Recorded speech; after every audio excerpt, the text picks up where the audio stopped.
I watch a lot of horror movies. Now, this is definitely not a flex. It's more an admission that I need help. Now, the reason why I do this is because I do not want to miss out. I want to discover my next movie obsession before it falls through my fingers into relative obscurity. Because of this, I pick up on a few trends. Notice talented new actors and directors, or in this case, discover a whole horror industry that just makes me so excited, I want to scream from the rooftop. The only problem is that I live on a city high street and my rooftop is only 2 stories high, so a lot of people will see me, and I don't want that in my life. When I was at uni, I was checking through Shudder's new releases with my mates, and we noticed a movie called Mon Mon Mon Monsters. The trailer looked interesting, so we gave it a watch. This was the first time Taiwanese cinema got on my radar, and we were instantly hooked. And in the years since, I've noticed some truly great horror films that have come from the island of Taiwan. In this video, I'll dive a bit deeper into Taiwanese cinema whilst looking at a few examples of Taiwanese horror that you need to watch. Taiwan, the new kings of horror. I am so excited for this one. Number 8. Mon Mon Mon Monsters.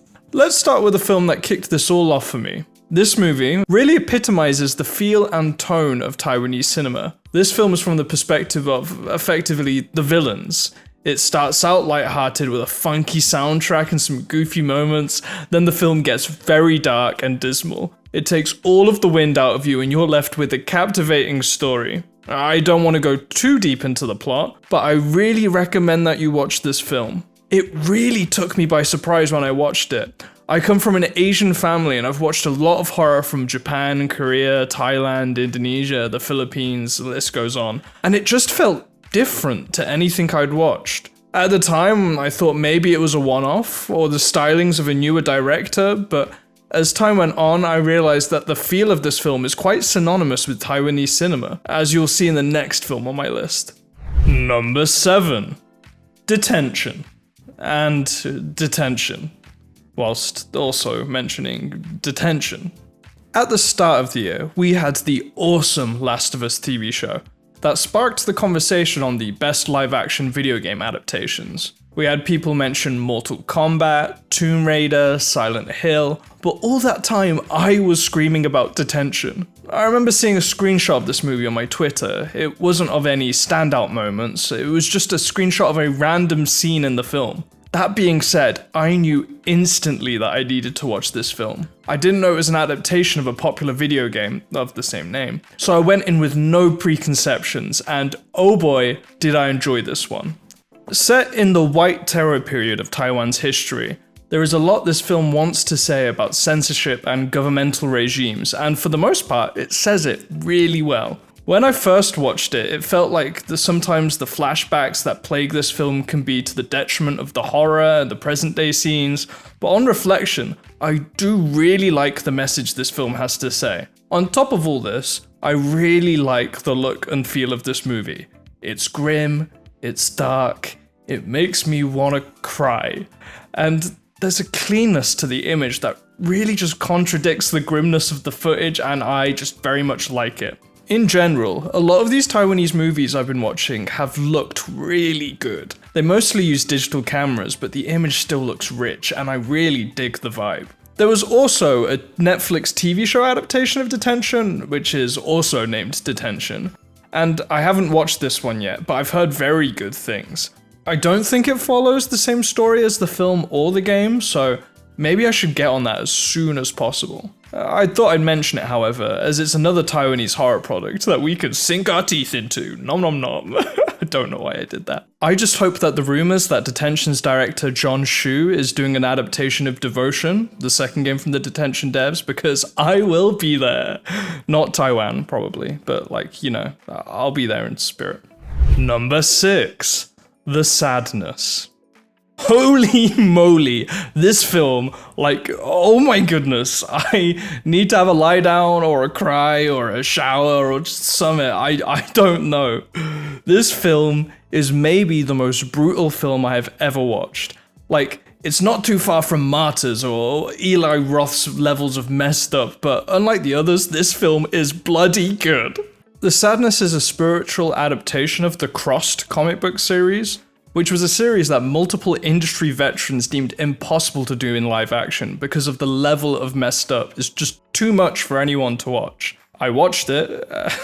Oh boy, I watched it. The Sadness is a tale of an outbreak, similar to a zombie outbreak, but instead of losing cognition and becoming mindless drones, the infected in the Sadness stay perfectly sentient, just with a little side effect of wanting to do the most perverse and messed up things they can imagine. I'm honestly not going to be able to show much of this film in the background, it's too much for good old YouTube, but I do still recommend this film if you're interested at all. The stakes are so high in this movie, just because you know that if the protagonists are caught, they're not just going to die, they're going to get violated in the worst way you can imagine, whilst the infected are smiling, laughing, and singing. It genuinely gets all of the adrenaline pumping, it's terrifying, and really, really well made. And just to clarify, I usually cannot watch movies with gratuitous gore, but this one is on another level, so I guess it doesn't count? Number 5. Incantation. Maybe the most popular of Taiwanese horrors, Incantation dropped on Netflix last summer to pretty great praise, and I immediately lapped it up because, well, this film's found footage. Yes, this is my one found footage film per list. The Taiwanese grim style translates really well to found footage. I heard people struggled with the story, so I guess be aware of that if you choose to watch it, but I had no issues with it when I saw it, so maybe you'll be alright? This film is awesome if you go in blind and open-minded. It captured my attention immediately and didn't let go of me until days after it was over. Incantation was the highest grossing film in Taiwan last year, and it really is a testament to how important the horror industry is over there. Especially with this movie doing so well on streaming services overseas, I really hope that this can be the start of more Taiwanese horror making a leap over into the mainstream, and I also really hope that this is the sign that found footage still has a place in modern cinema. Number 4. The Tagalong. It's no surprise looking at these films that I'm really excited about this Taiwanese new wave. I'll think of a better name by the end of the video, I promise. The voice acting Sam is here. It turns out Taiwanese new wave was a period of Taiwanese cinema. So I guess that's null and void anyway, so I'm glad that I didn't choose that one. Anyway, going back earlier to 2015, you can see the familiar traits that are evident in the other films I've mentioned so far.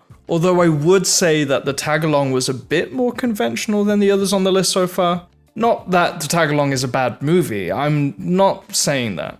The film has some really effective imagery, and has a story based on Taiwanese folklore that I genuinely found interesting. The Tagalong can be pretty spooky, and it follows the dark tone that has become synonymous with Taiwanese horror. I do have to say though, there is a certain plot point that rubbed me the wrong way, and there are some moments that I feel a bit cliche and derivative, but it is a fun time. And it's just fascinating seeing the early machinations of Taiwanese bleak. Is that one better? I like that one a bit more. Number 3. The Silent Forest. Going from a film that I wasn't 100% enamored by to a film that I want you to watch right now. The Silent Forest is a film that hits like a freighter on the Autobahn. This masterpiece of filmmaking explores heavy topics and dives deep into the psychology of how people deal with trauma. Set around a truly disturbing discovery made by a hearing-impaired transfer student, this film uses the matter-of-fact portrayal of dark subjects, as seen in the other films on this list, to really affect the viewer. I don't want to delve into the plot too much on this one, as I really think more people should see this film. Not necessarily a horror movie in the conventional sense, but the themes and story that this movie explores will leave you haunted more than most other films you will watch. This film will open your eyes to the treatment deaf students go through, and the fact that this film is based on a true story makes you feel that much more for the characters. If this film sounds like something you might want to watch, please do. Just know you're in for a ride. And this film took me on a ride even after the credits had finished rolling, as it made me look slightly out of the horror genre for the next entry on the list, and well, you'll see. Number 2. Taipei Suicide Story. This 45-minute story was an enthralling watch through and through. Its beautiful melancholy capturing all of the emptiness in my body and distilling it into a pit at the bottom of my stomach. It truly was an affecting watch. Set in a hotel where guests check in for a single night with a single question on their mind. Do they want to go on or not? This film explores the relationship between the front desk clerk and an apprehensive young woman who isn't sure what she wants. I'm sure this film is not for everyone. It crawls at a slow, but in my eyes, incredibly considerate pace, utilizing every single second and pixel of the frame to convey this gloomy yet beautiful mood. This film will stay with me for a long time, and even though its subject matter is incredibly heavy, I will definitely come back to this one. This one could get you thinking about life and purpose more than anything else on this list. If you can watch this film, I highly recommend it, if it's your cup of tea, that is. But for me, it might be one of the best films I've seen in a very, very long time. Number 1. Get the hell out!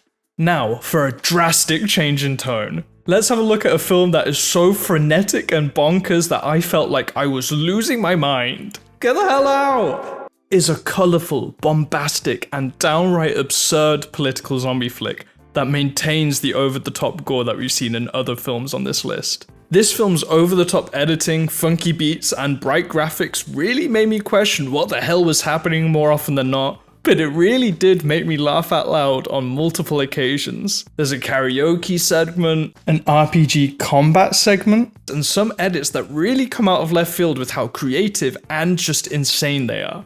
The truth is, after some heavy projects on this list, it was a breath of fresh air to watch something that didn't make me stare blankly at my TV screen way after the credits had finished rolling. Even if this did feel like I was watching a high-end 2013 YouTube video. I mean, look at this. This is literally in the movie. This film did have showings at film festivals with the short film Temple of Devilbuster that looks equal parts brutal and thrilling. But unfortunately, there doesn't seem to be any way that I can watch that short film. That seems to be the case with a few of these Taiwanese movies I've wanted to watch. Release outside of Taiwan or with English subtitles aren't necessarily given with a lot of these movies, especially short films. The other films I wanted to see but couldn't are Mom, If I Were a Vampire, and My Sister. I really hope that as Taiwanese cinema goes on from strength to strength, availability of these movies becomes more commonplace, maybe coming to something like Shudder or Tubi. And there you have it. I've really enjoyed my time diving into some of the recent Taiwanese movie releases, and the mix of dark themes, political satire, and extreme gore has made for some movies that I'm going to come back to for a long time. There's an upcoming horror movie called Anticulpa, which has piqued my interest and I can't wait to see more of it, as well as the adaptation of Devotion, which I hope follows on from the strengths of Detention.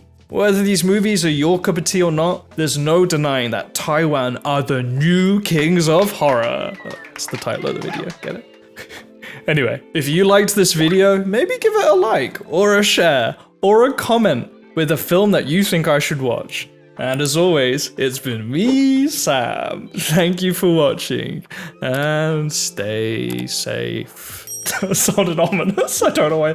That's not my new outro. I don't know why I said stay safe. Just stay safe anyway, I guess, right?